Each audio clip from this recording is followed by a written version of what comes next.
welcome to the RotoWire Fantasy Baseball Podcast. Clay Link here with Todd Zola of RotoWire and Masters Ball.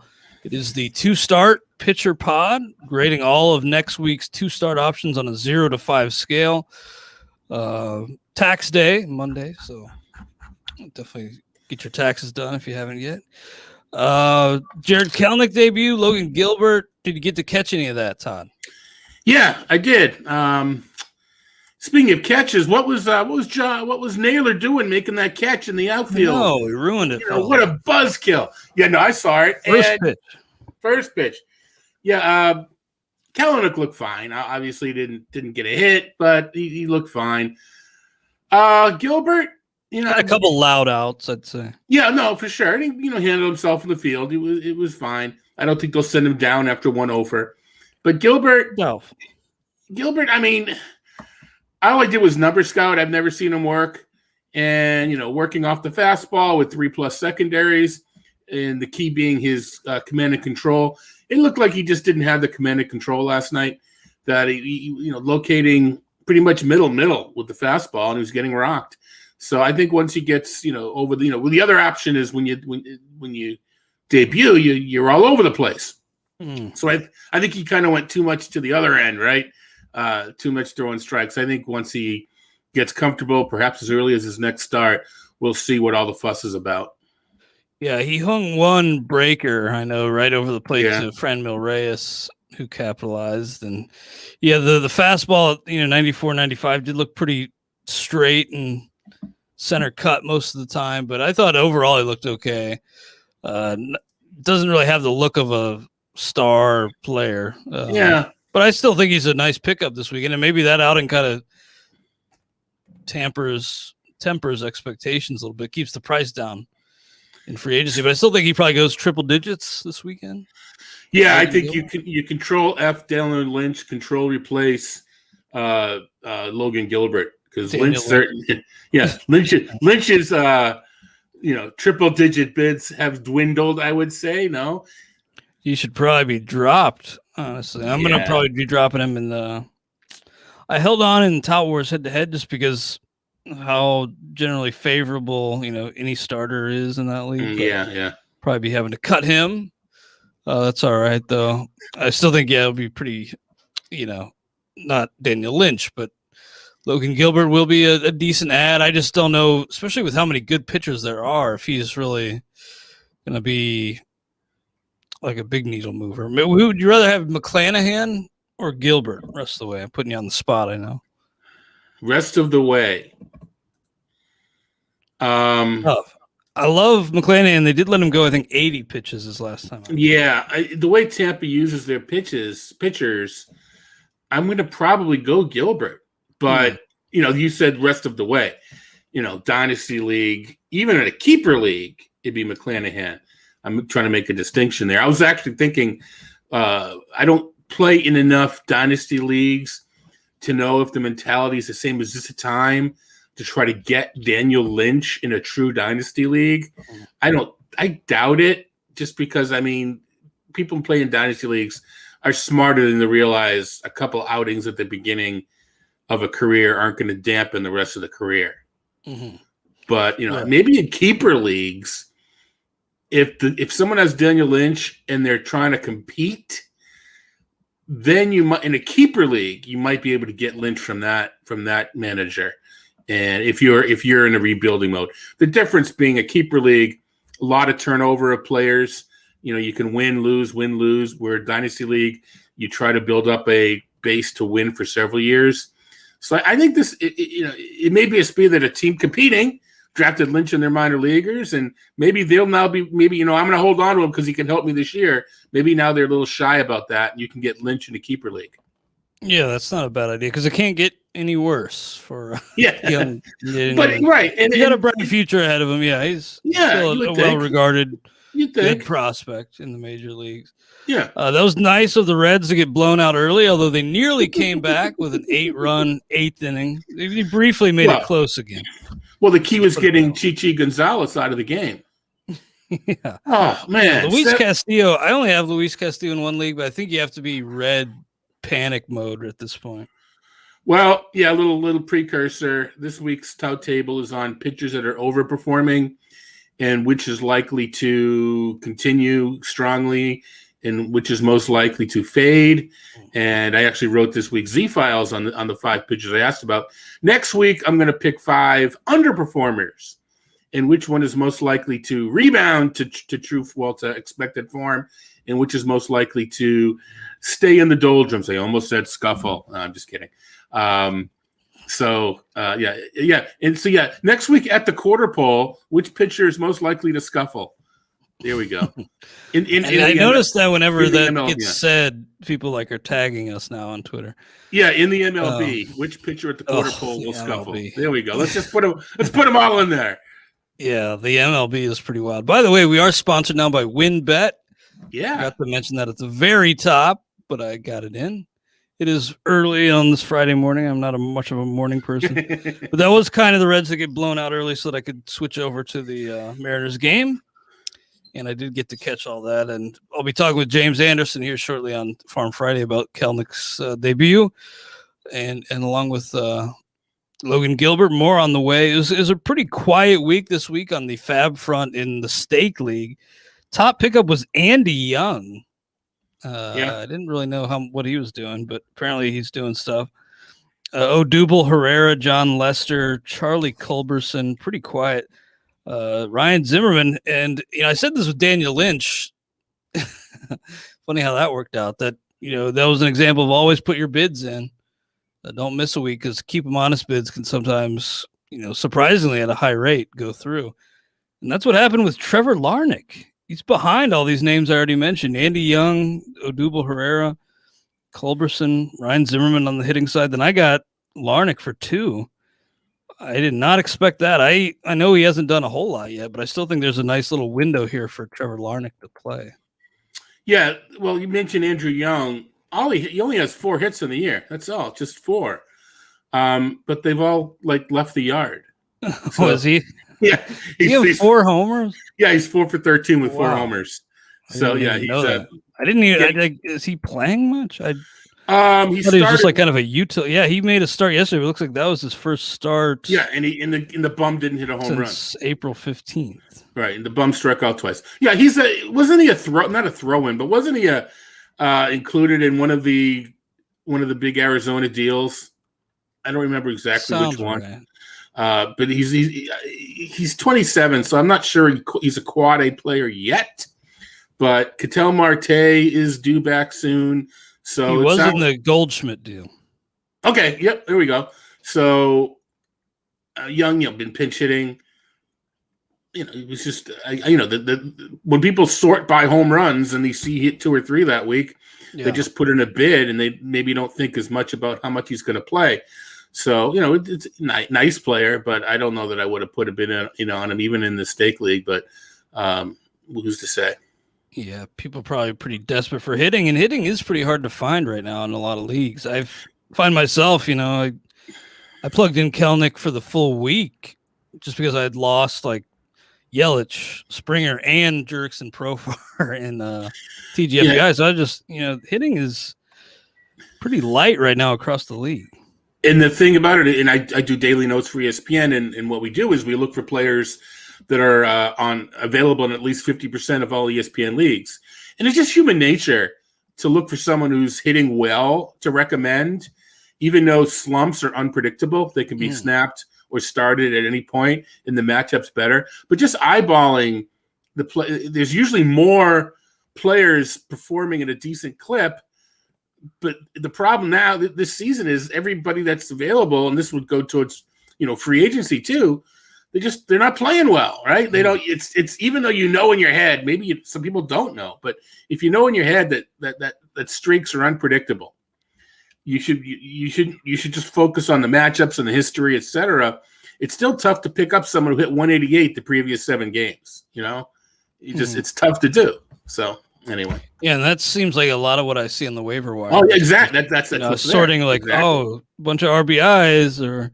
Yeah, whatever. A bunch of hits over the past 2 weeks, but he's among the league leaders in hits over the past 2 weeks, or available free agent leaders in hits, and he's batting .222 over the last 2 weeks. But yeah, it's just how it goes. I do kind of like Larnick. I actually was hoping that somebody, like in my head, I added that somebody would go higher than 2 on Larnick, and I would maybe get Brandon Marsh for $1. That was kind of the guy I had in mind as the backup. Because I have gone a little stash heavy in this, but look, I had Logan Gilbert stash, I have Alek Manoah stash, and these guys are making a difference. So I don't feel so guilty about. Well, I don't know yet if Gilbert or Manoah will be making a difference, but yeah, I don't think stashing in this 16-team league is that bad because there aren't a lot of difference makers on the wire. So. Right.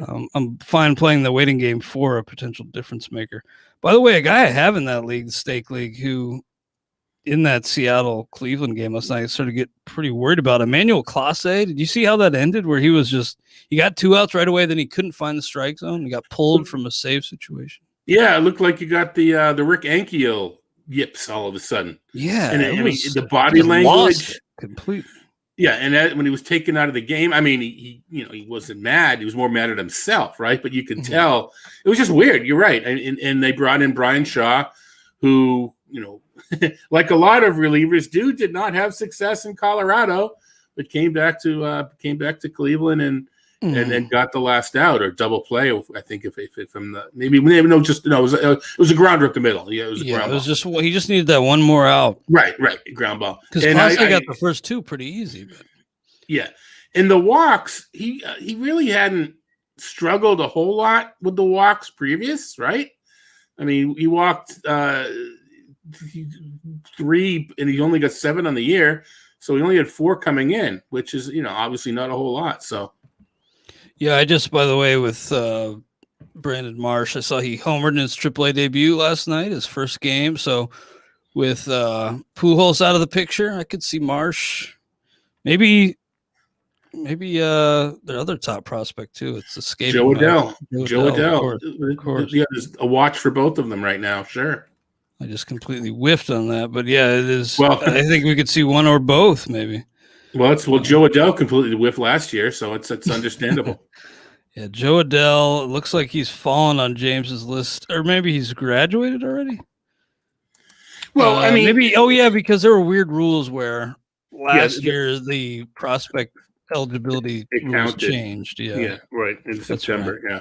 Martin Perez, by the way, picked up for 2. Jose Rojas, who's been playing a little bit, but it sounds like Anthony Rendon could be back today. That would be nice. That would be nice. Pretty darn nice. The opposite of what we've been hearing as far as injuries go in general. True. And then one other guy who was stashed was Jaren Duran of your Red Sox. Oh, Tony Gonsolin. That's a good pickup. $0 Tony Gonsolin ad. That's a good one. I know in the NFBC, people have been paying up for him. Yeah, now you don't have to start the man right away in the Stake League, right? You can sit on him. No, you can sit on him. That's a great pickup, obviously. I mean, that's who knows what's going to happen, as you suggested earlier, but dare I say that's a steal? I think so, too, yeah. I have, like, Manoah and Gilbert on my bench, so I wasn't really in the mix, but I should have absolutely had an eye out for Tony Gonsolin because I think he'll be pretty popular. Duran, I don't know if he's really a stash, but in this league, 16-team mix, again, the waiver wire is so thin with decent options that if you can wait a little bit, I do kind of get the appeal. Willie Adames, of course, or not Willie Adames, Wander Franco, long gone in this league. I do expect to see him up pretty soon, but it's hard to tell with the Rays. But even on MLB.com, I saw an article where it was like, counting up who's next, and Franco is the prominently featured prospect there. So I do expect to see him pretty soon. He's kind of kicking the door in, but so is Vidal Brujan. So yeah, Brujan's got a lot of guys. Yeah. Adames is a better player than he's displaying, but he's not making a case for keeping Franco on the farm. Yeah, that's so true. Anybody else on your mind like that you're eyeing up in Fab this weekend before we get into 2 starts? Have not really looked that closely yet, but you mentioned Jaren Duran. I think he's got 4 homers so far on the farm. There's a lot of not free Duran necessarily, but call for a quick promotion. I think we're going to see him down on the farm a little bit longer. Alex Verdugo's playing really well. Hunter Renfroe's getting it together, and the Red Sox will make do what they have in left field. But he's definitely an exciting player. Reworked his swing, added power, and I think we'll see him by the end of the year, but not so quick, Red Sox Nation. Yeah, I think we'll see him, but it's just when those guys get off to those crazy starts, of course, the fan base will start calling for him. Daniel Hudson was picked up for $1, by the way. Jeffrey Springs. Daniel Hudson's kind of interesting because it does look like Brad Hand on a little bit of shaky ground. That Nats team can't really afford many losses. By the way, we also had a question from Alfonso Lassane in the chat about Ty France, 12-team head-to-head points. You holding on to Ty France, Todd? 12-team? No. I mean, even when he's hitting well, he'll start every day. But don't you want – he's kind of starting every day now, but he's being taken out, bottom of the order. No. You know what? In a 12-team league, you selfishly want better than Ty France. Yeah, you do. And I get that. He had that monster year in the PCL where he nearly hit 400, but he really hasn't done much at the big league level. Decent little run last year, and he had that hot spring, but I guess another cautionary tale when it comes to spring training. And he's not running, and the Mariners are. That's a good point. You can't. He's a nice player, but no, a 12-team league, no. Do you expect to see Kelenic leading off? By the way, for the immediate future, I would think so. But interesting that they had Jarred Kelenic leading off last night. I don't know. I mean, Haniger has been doing the job from the leadoff spot. Maybe now they want to get his power a little bit lower in the order, get a little bit more production. So I'm not exactly sure. I guess we're curious to see what goes on. It's interesting. Usually, your debuts, you hit him 7th, 8th, or 9th. Let's keep the pressure off the kid. Throw him right in there, number one. And he as a friend of mine pointed out last night, he's got a little swag to him too, right? Little, he does. He's got his own clothing line, which I thought yeah. Plus the merch swag with those shoes. He's got a lot of style and a lot of confidence, and that swag is off the charts. And he's got literal swag, he's got his own merch table. There you go. By the way, Alfonso Lassane said that he had Madrigal and Jeff McNeil. I'd probably plug in McNeil and drop both France and Madrigal. If you don't need the backup second base. Yeah, while O'Neill's playing, we just have to keep an eye on it because he goes into slumps and St. Louis doesn't play him. But right now he's in a good spell. Jeff McNeil of the Mets. Oh, I'm sorry. I was thinking Tyler O'Neill. So me too, not morning guy. It's all good. I just, Madrigal I could see in a Roto League, maybe hold on, but 12-team head-to-head points, could plug in McNeil and maybe look to upgrade that spot. But we will get into the 2-start pitchers for next week momentarily. Let's first, though, throw to a word from our sponsors. And we're back on the RotoWire Fantasy Baseball podcast. Clay Link here with Todd Zola.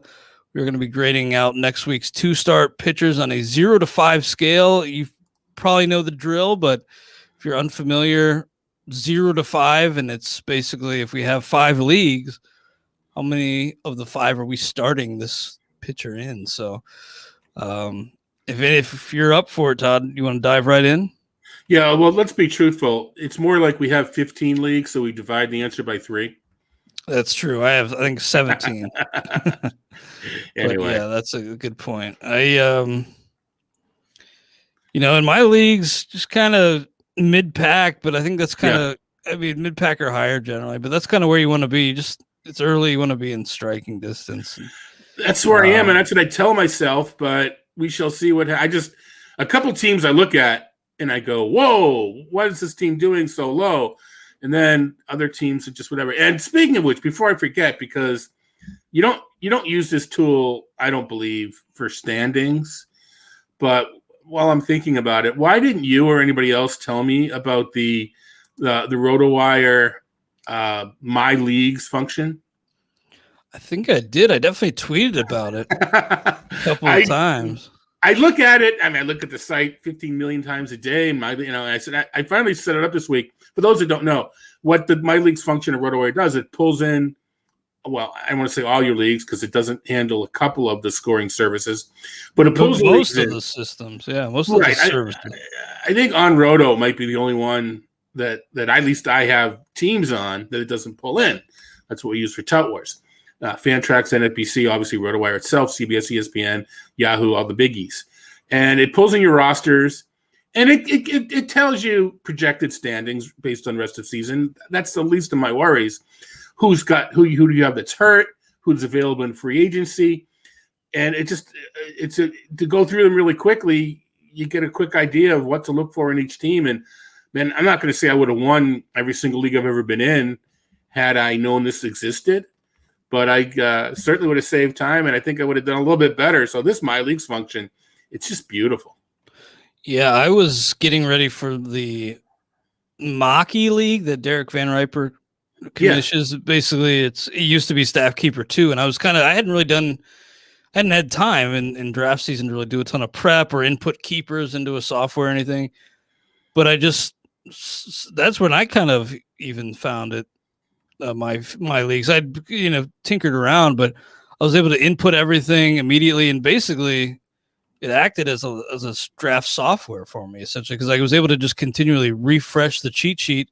Mm-hmm. And because our site was bringing in all the data from the commish site, which I think for that league was CBS, it was just like a live active cheat sheet that I could just refresh. It was just a lifesaver because I hadn't for that particular league hadn't had much time to prep. But the one league where I've been slipping in big time is Labor AL, but got Luke Voigt back, Kelnick in the lineup, Larnick I got in free agency last weekend, maybe overpaid, although the backups were pretty close on Larnick. I think I spent 22 and there was some 17, 16s backup, but a big shot in the arm hopefully coming for the offense with Kelnick and Voigt and maybe Wander Franco. Before well, we're predicting Ian Khan to win it, and man, can you imagine what we'll be dealing with? We can't have Khan win this thing. Who's we that's projecting? We being RotoWire. Oh, from the My Leagues feature. I see. Yeah. I see. Yeah, it'll just be unbearable saying this completely tongue in cheek. Oh yeah, no, he probably will improve his roster quite a bit from here on, but I need to get some saves somewhere. That's one thing that's been killing me. But I do think this offensive shot in the arm will help. Yep. So our two-start starters grid you can customize for yourself. Start at May 17th, 2021. Hit show starters. Again, 0 to 5 scale. And for Arizona, Matt Peacock, who actually in his very first outing, I forget, I think it was like a long relief outing. He actually looked kind of good, but not really stretched out. I mean, I guess he did go 5, but gave up a couple homers, 3 Ks, kind of an unknown for me. And that adds a lot of risk at the Dodgers, at Colorado. That's honestly probably a 0. That's a 0. And if we're wrong, if this turns out to be the Huska Yanoa situation, shame on us. But no, it's a 0. James Anderson talked me into starting Yusei Kikuchi against the Dodgers. Now, Peacock not anywhere close to Yusei, but I'm glad he did because Kikuchi had like 11 Ks. Didn't get the win, but definitely held his own against the Dodgers. I was kind of scared. Now, for Atlanta, Max Fried, Charlie Morton. Morton's been really disappointing. This whole staff, really, aside from Huascar Ynoa.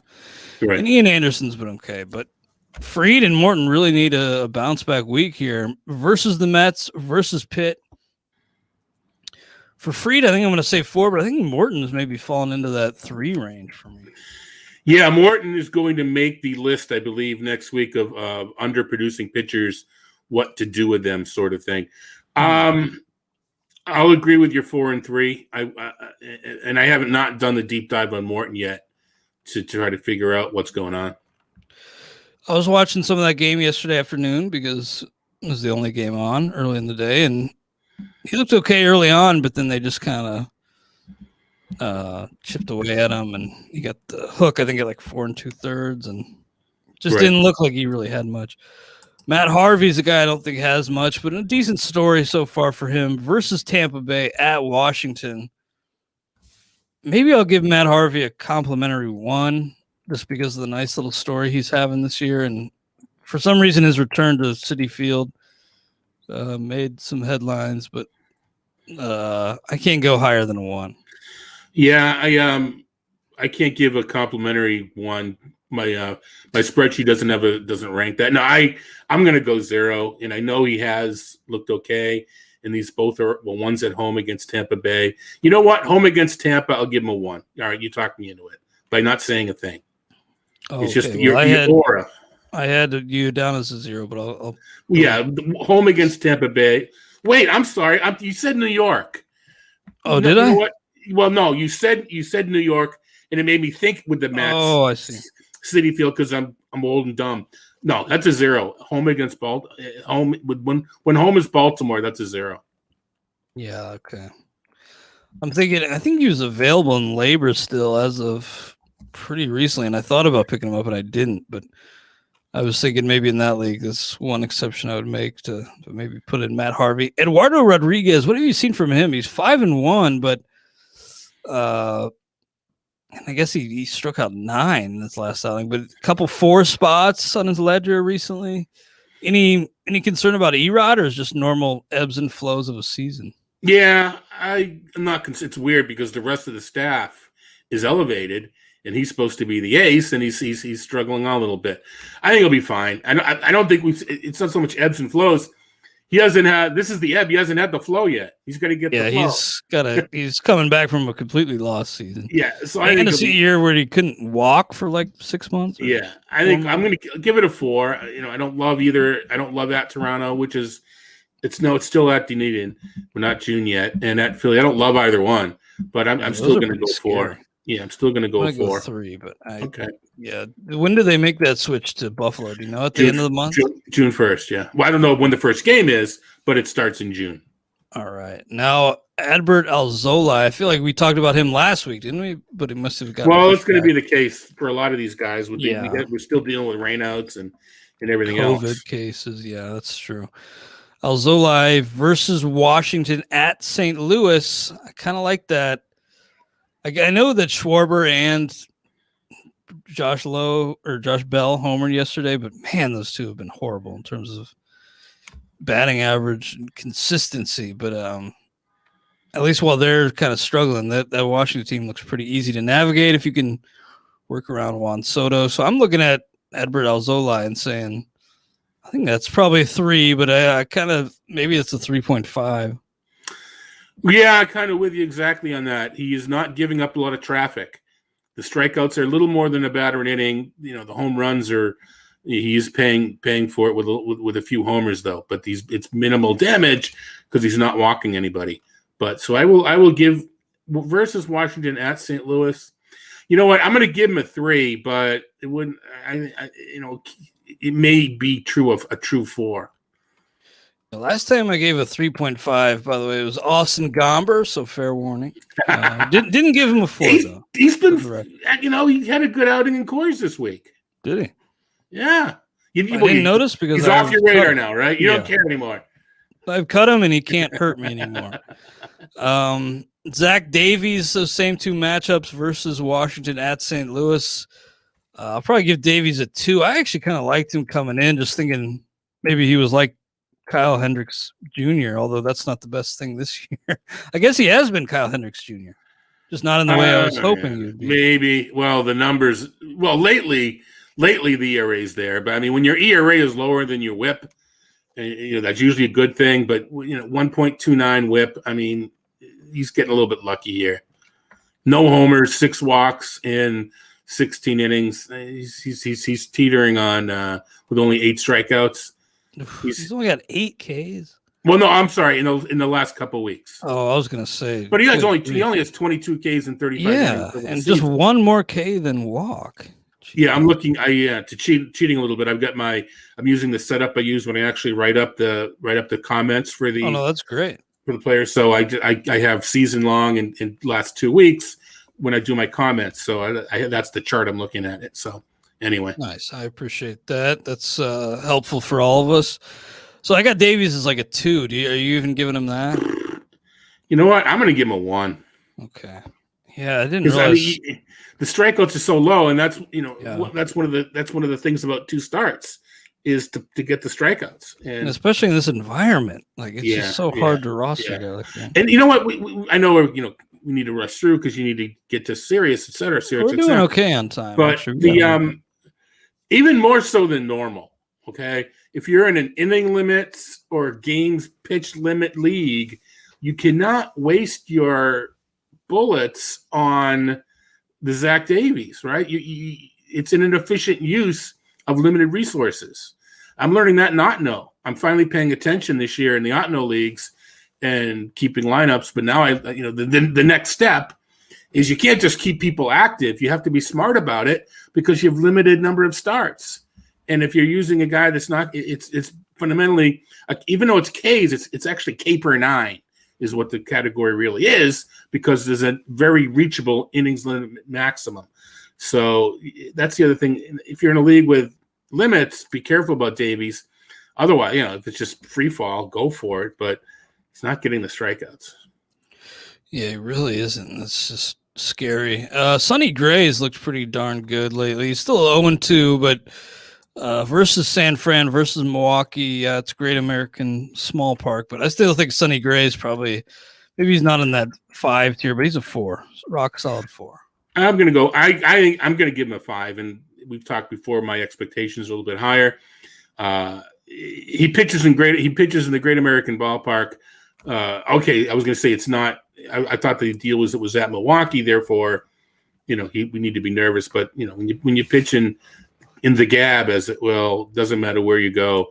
I bumped him up to a 5 too. Yeah. All right. I mean, Milwaukee, maybe they have Yelich back by then. In fact, it probably looks like that'll happen, but who knows what he is at this point? His back issue has me really scared. Yeah, Gray has made some adjustments. He's working higher in the zone, and he's getting the requisite strikeouts. So I like what I'm seeing. Mentioned earlier on the show that my concern level with Louise Castillo is in the red here. I only have him on one league, and it's my worst by far. He did immense damage again yesterday.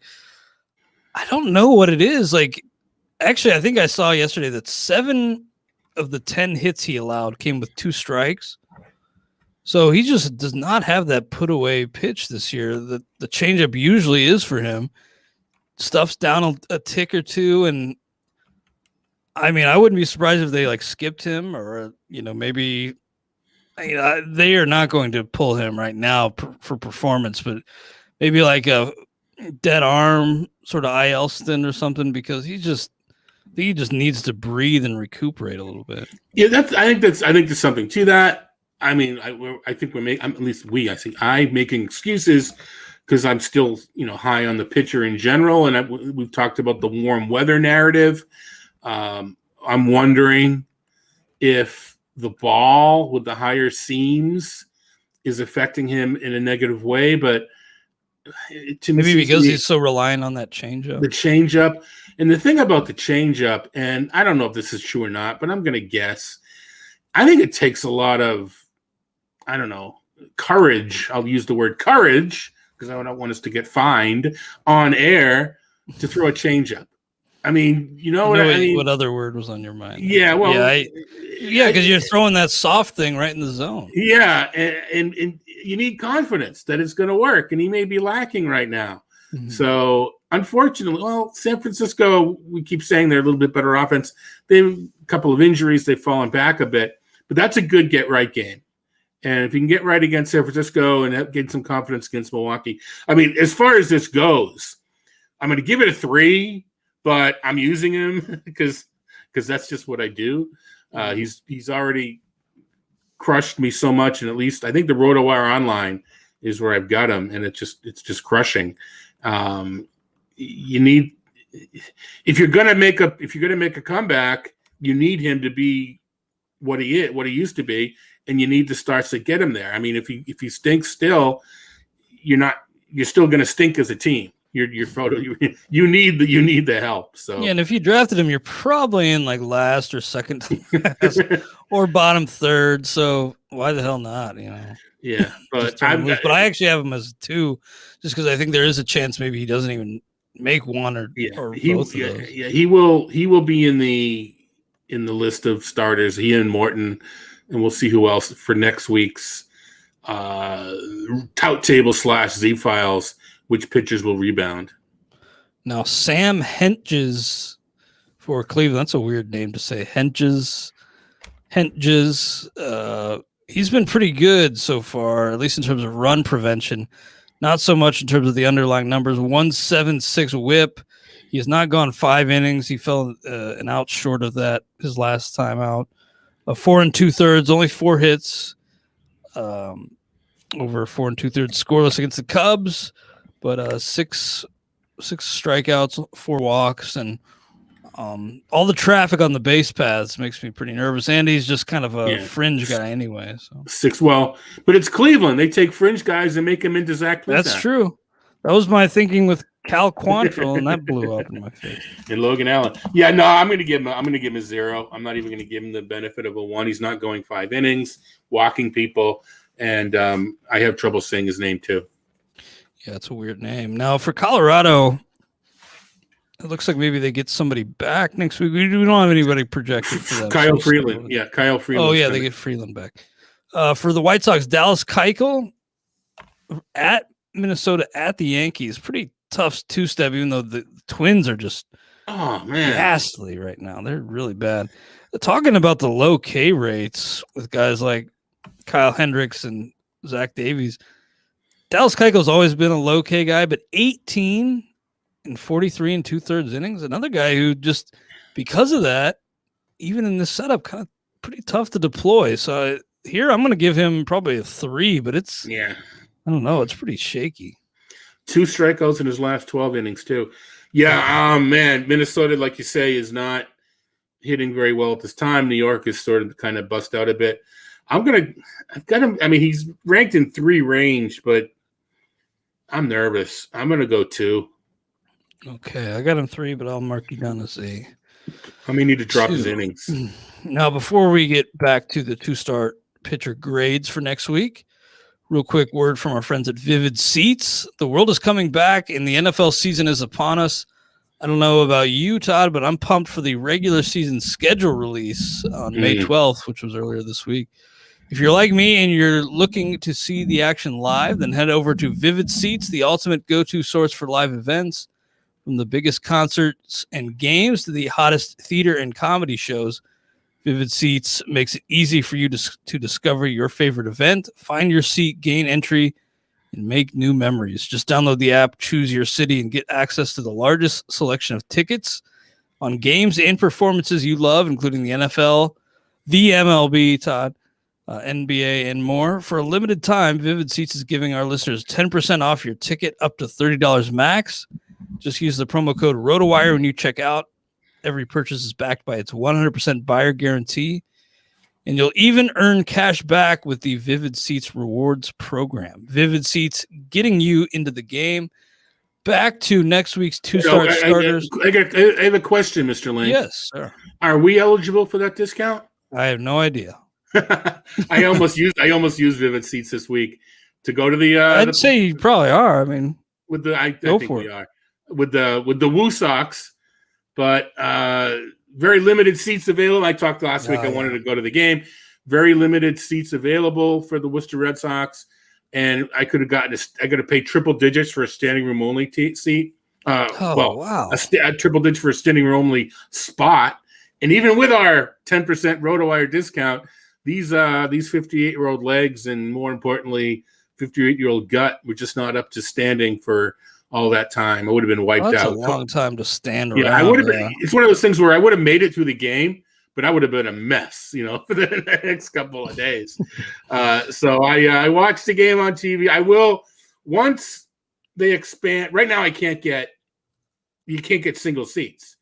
You have to get 2 or 4 or whatever, an even number. So maybe I can get my niece to go with me. But until it expands and you can buy a single seat and sit in the stands. Be a while since I go to Polar Park, but anyway. I got shot 2 scheduled for Tuesday, Pfizer shot 2, and I'm looking forward. I'm getting so jealous of seeing people tweeting pics from ballparks, and I just want to sit and, I really got to get to AT&T, or I guess it's now Oracle Park, because have you ever been to that one? That setting is just so cool, just like big old ships just sitting out on the water. And yeah, I went. I visited our friend Laura Michaels, and I think I saw a playoff game there, or maybe not. I don't recall. No, yeah. The answer to your question is yes. I've been. It was way back when at AT&T. Saw a game in Oakland. Took the ferry over to Oracle to then AT&T. Saw a couple of games there, and it's fantastic. But just from pure aesthetics and just looking on TV, I want to go to PNC. Yeah, PNC is very cool as well. I have not been to that one either, but of course I got to say Great American Ballpark. If you ever get a chance, celebrate at your local Skyline and have some fun. I never saw a game there, but we had first pitch forum there for Baseball HQ. Oh, really? We had first pitch forum. No, I'm kidding. No, we did. We had a tour. I didn't know that, but yeah, no, I'm just shouldn't have asked if you're joking. And I shouldn't have been a jerk about responding, but that's whatever. We saw the museum, part of it. We saw the Reds Museum and had first pitch forum in Great American Ballpark. It's kind of cool. Oh, that's cool. Yeah. Oldest professional franchise in the game. So everybody else is a copy. Shouldn't there be two? Because yeah, you'd think so. Because they need somebody to play. But. Yeah. The equivalent of the Washington Generals. Who are they going to play? Just local colleges, I guess, like it's early spring training. 2-star pitchers, though. Casey Mize at Seattle, at KC. The 4.19 ERA, 2-3 record doesn't really paint the encouraging picture that really is there with Casey Mize. So with him, especially his last outing, only 4 Ks, but 6 innings again. His third straight outing with 6 innings completed, and his third straight quality start. So I'm kind of buying in on Casey Mize, and I think I actually might give him a 4 given these matchups. I will a 4. And when you say quality, and this is kind of a trick that I use when I'm writing for ESPN, I don't care about quality starts. Either, but a lot of people do play in quality start leagues. Well, no, right, correct. What I like about the quality start means is if you can't get a quality start unless you went 6 innings. So you could have just as easily, in my mind, said he's gone 6 innings the past 3 starts. And that would have pressed the impressive button. That's what I wanted to hear. By saying quality starts, it's essentially saying he went 6 innings. That's the key to me as far as I think strikeouts will come. 6 walks, 7 strikeouts in his last 2 games, 6 innings each. I think he's one of those guys, he's going to regress. Look at the expected ERA. I think he's the guy whose skills improve to soften the regression. Now, Jose Urquidy for Houston was cruising early and then left the game on Thursday or I guess it was Wednesday with posterior shoulder discomfort. Underwent an MRI yesterday, but no update yet. If I were a betting man, and I sort of am, although it's not legal in Wisconsin yet, I would say he doesn't make these starts, honestly. But I guess kind of a shame. Yeah, I'm going to give him I'm just going to say probably doesn't start. Well, I'll give him a 4 if he does, but I'm with you that I have a suspicion by the time Sunday night rolls around and I post the update that he's not going to have 2 starts. Fortunately for that team, anyway, it looks like they're getting Framber Valdez back pretty soon. So, you hate to lose a guy like Urquidy, and you hate to see that, but Luis Garcia is pretty good, and again, it looks like Framber Valdez making like a miracle recovery. We'll see. We said he was like the Predator. Yeah, I remember I drafted him in AL Labor to have an open DL spot to stream into. Well, I'm actually gonna have Framber Valdez on my team. That's so nice. We'll see. Maybe that's I forget about his timetable. Maybe that's as soon as next week. The problem for Urquidy can't make that. Yeah, the catch is in Labor, I now have to drop somebody, or put my reserve back to the reserve list. The guy who drafted reserve, and that's Danny Duffy. So I don't want to put Danny Duffy on reserves. I spoke nice about him in Z Files this week, so I'm going to have to find another pitcher. I'm sure I can to either release or is hurt or whatever. Danny Duffy's Royals only have 5 games next week, so no 2-start starters for them. Meanwhile, the Angels have 8 games. They have a doubleheader, so maybe this will be the rare week where we get 2 Angels 2-steppers. If that is the case, it'd be Alex Cobb and Shohei Otani versus Cleveland versus Oakland. Cobb has really fallen off after that 10 strikeout excellent game early on. 5.48 ERA. Otani is a 5. Cobb, I'm going to probably say is a 2. But actually, Otani, I'm starting him as a hitter. Even with this, I mean, I can't give up his offensive production right now. In this landscape, it's too valuable. I think it depends on what else one has as far as pitchers go, because you could also make the argument that you need his pitching too much, especially against those lineups. So I think that's an interesting conundrum this week. Man, and since he seems to have found his command recently, which is huge. Yeah. Cobb, he's always a threat to kind of lose it. Yeah. Cobb, I still believe. And, the thing is back. The thing is back. Well, the thing is missing. It's no thing. Man, I'm going to go 3. And I know Oakland's got a good lineup, but I do like the home field advantage for Cobb this week. All right, I got a 2, but I got you down as a 3. Now, Julio Urias, easy 5? Yeah, he's reached that point, hasn't he? He has reached that point. Nice matchups, too.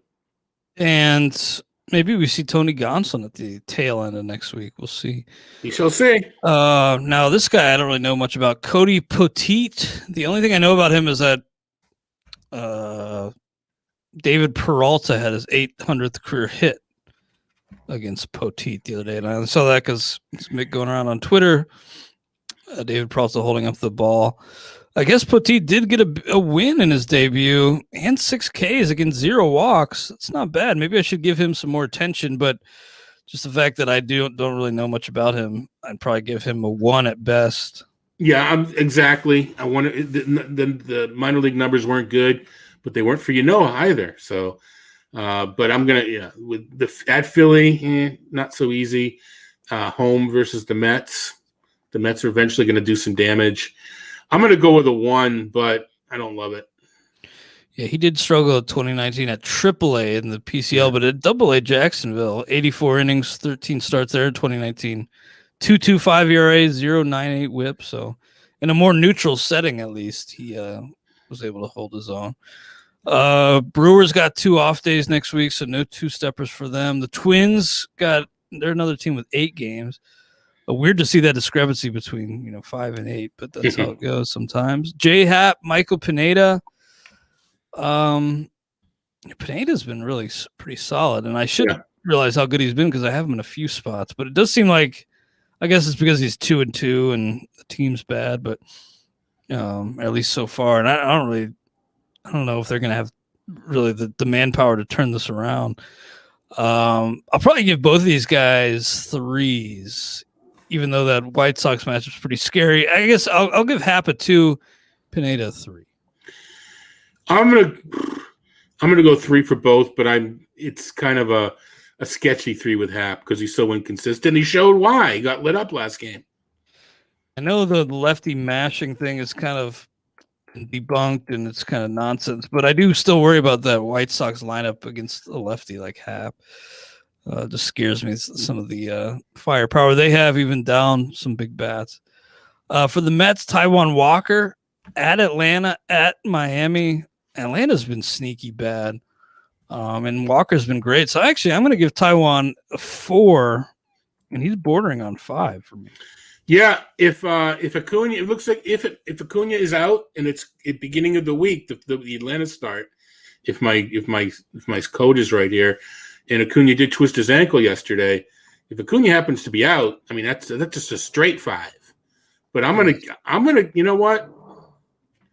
I'll keep consistent because I want my pitcher to be an ace to give it a 5, and I know that's against the 0 to 5 rule. So I'll say I'm using him in all 5 leagues, but I'll give him a 4. And that makes sense. He came out pretty highly on my He was one of the 5 pitchers that we looked at of people that are playing well and will they be able to sustain what they're playing. And he wasn't the leader for me, but I liked his park. I like to use the pitcher's skills higher than I like the park. But I think one of the issues with Walker is, and Jason Collette likes to talk about this, and so do a lot of people, but you like the year after, Tommy John, to judge. All right, so it's the year out, it's the year after the year after is what I kind of mean, a year removed. Last year, it's been a calendar year, but there's only 2 months of action, right? So I'm not sure if we can say that Walker is back. This is what we're going to see. I think we're still going to see some improvement. And velocity comes back before command and control. I think we're going to see a bit more command and control improvement, walks and homers. And I think that's going to help soften the regression. Now, Garrett Cole reserving the 5 for aces. He's his ace gets. So he's a 6. 5. Yeah, he really is. He breaks the scale. But Jameson Taillon, I think I'm going to give him a 2. He does have a 14-3 K to walk in his last 2 starts, 11 innings, but the 8 in the home run allowed column in 33 in the 3rd innings, just too many long balls. He's actually had only 1 start in which he did not allow a long ball, so at least 1 in every other outing. He's just not even a 3 for me. So I think a 2 is as high as I can go for Taillon. I'm going to give him a 3 because I think the home runs will correct a bit, but I will give even with the weather heating up. Even with the weather heating up, I mean, they're not going to be that bad. I mean, he's going to give up homers, but I mean, he's given up 4 in his last 16. What do you said? 8 and 33. 1 every 4 innings. He's not going to give up 1 every 4 innings. So I think that'll fall back. James Caprillion got his first big league win in his not his debut, but his first big league start. And against your Red Sox in Boston too. 4 hits, 1 earned run, 3 walks, 6 Ks over 5 innings for James Caprillion.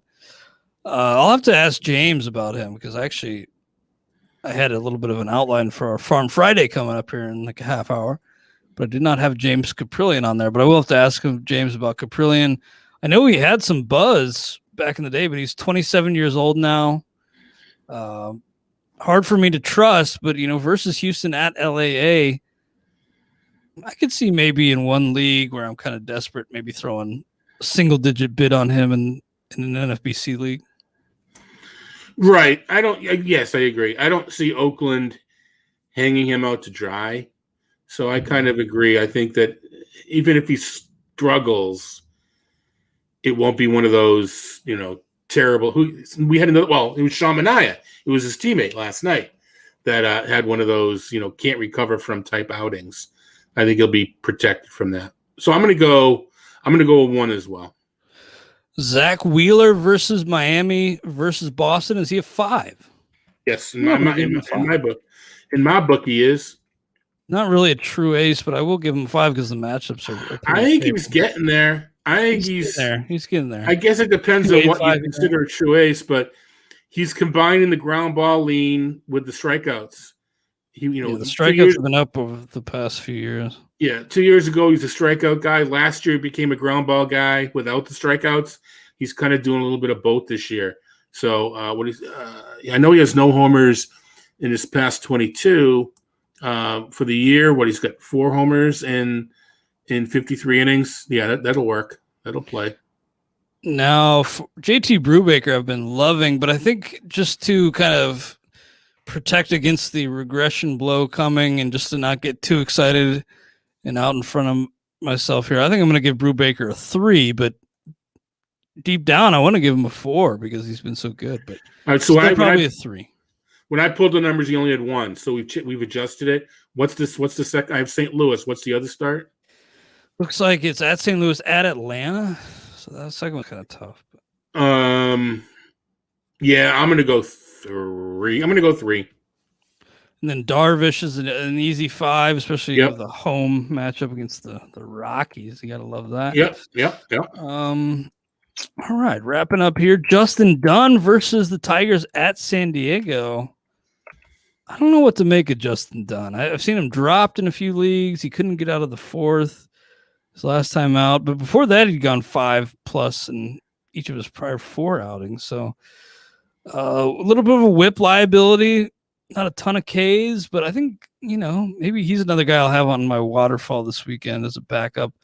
I'll give him a 2, I think, Justin Dunn. I'll go with a 2. And for what I've seen, he's fairly easy to run on. And I think, what did I read this week? I read that the league-wide stolen base success rate is now over the 75%, earmark for sabermetric success. And the research I've done shows that teams that are successful running will continue running, and teams that are unsuccessful, that is, fall below the mark, run less. I think we may start to see an uptick in stolen bases. And it's a copycat league, and yeah, successful teams are running quite a bit. Right. And I think we'll be more cognizant of pitchers like Dunn, who seem to give up a lot of stolen bases.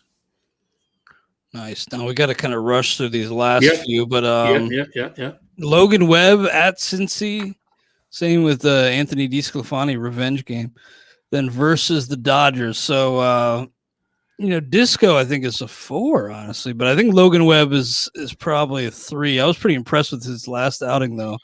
It was against a pretty brutal Texas team, but I got to see him and was pretty impressed with Logan Webb. So looks like Johnny Cueto may be back next week, but I don't think you boot Webb from that rotation. Right. Well, I'll go 4 for DeSclafani. I'm going to go 1 for Webb. I'm not there yet. I don't like it. Okay, I got a 2, but I'll get you down for 1. Maybe I said 3 on Webb. I forget what I said. But you did, but that's all right. I won't go 3. I'll stick by it. We can replay it. At least one guy that we differ on quite a bit. So no 2 starters for St. Louis. They only have 5 games. The Rays, Ryan Yarbrough at Baltimore, at Toronto. Maybe he has an opener in front of him for these, but the bulk work for 2 games. He's kind of been disappointing, but I still think he's a 3. Yeah, I'm going to give benefit of the doubt. He may be another guy with the touch and feel nature. Maybe the ball's not as comfortable. Who knows? But I'll give him a 3, primarily because of the Baltimore start. Now I got lucky and I had Fulte active in Stake League, and I actually got 1 good start out of him last week, and then it wasn't as bad as it probably could have been yesterday. So I kind of avoided disaster. But Jordan Lyles, Fulte, I was pretty desperate at the time. Most normal setups, I would not be starting Fulte. I think I'm going to give Lyles and Fulte both 1s. I want to give Fultonevich a 2, but I can't. I'm going to go. I'm going to give Lyles a 0 though. So I'm going to go 1-0. Okay, I got you down for a 0.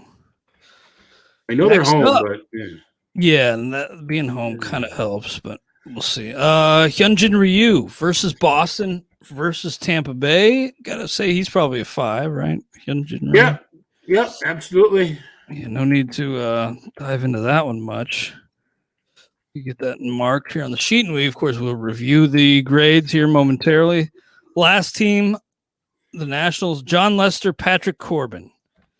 Lester, he gets his own revenge game of sorts at the Cubs and versus Baltimore. Same for Corbin. Corbin with a really nice rebound. Finally, he struck out 9 over 7 innings and 1-run ball against the Phillies. He's got back-to-back quality starts, although in that quote-unquote quality start at the Yankees, gave up 3 bombs. But hey, solo shots don't kill you typically. I'm still a little nervous about Corbin. I will give him a 3, and I'm going to give Lester a 2. I agree on Corbin. Now, Lester, I'm just deciding 1 or 2. It probably doesn't matter. But I know his numbers have been there, but the complimentary numbers really have not. Those matchups, though, yeah, you know what? I'll give him a 2, but I'm not long term. I'm not too optimistic. All right, we will review our grades for 2 starters for the week of May 17th, 2021. Matt Peacock, a 0. Max Fried, 4. Charlie Morton, 3. Matt Harvey, I got a 1. Todd, 0. Complimentary 1 because it's a nice story. Eduardo Rodriguez, I say 3. Todd, 4. Adbert Alzolai, I say 3.5. Todd, 3. Zach Davies, I say 2. Todd, 1. Sonny Gray, 5. Louise Castillo, I say 2. Todd, 3. Sam Henches, 0. Dallas Keuchel, 3. Todd, 2. Casey Mize, 4. Jose Urquidy, 4, although we both feel he probably doesn't make those starts, but if he does, it'll be a 4 for Urquidy. Shohei Otani, 5 matchups, but I said I'm still starting him as a hitter because he's been too valuable for me to swap out there. But if you have to use him as a pitcher, it doesn't get really any better for Otani this week. Alex Cobb, I say 2. Todd, 3. Julio Urias, 5. Cody Poteet, 1. J Hap, I say 2. Todd, 3. Michael Pineda, 3. Taijuan Walker, 4. Garrett Cole, 5. Jameson Tyone, I say 2. Todd, 3. James Caprillion, 1. Zack Wheeler, 5. JT Brubaker, 3. Yu Darvish, 5. Justin Dunn, 2. Logan Webb, I say 3. Todd, 1. Anthony DeSclafani, 4. Ryan Yarbrough, 3. Jordan Lyles, I say 1. Todd, 0. Mike Foltynewicz, 1. Hyunjin Ryu, 5. John Lester, 2. And finally, Patrick Corbin, 3. Anything else on your mind today, Todd? I kind of got everything off my mind earlier. We're good. Nice. Well, that is the RotoWire Fantasy Baseball podcast sponsored by WinBet. Good luck this weekend. We will, of course, be back next week for more two-start pitcher grades. Take care. Talk to you soon on the RotoWire Fantasy Baseball podcast. Try RotoWire today, free for 10 days. Get our premium tools, rankings, analysis, and breaking news alerts. No credit card required. Go to rotowire.com/try.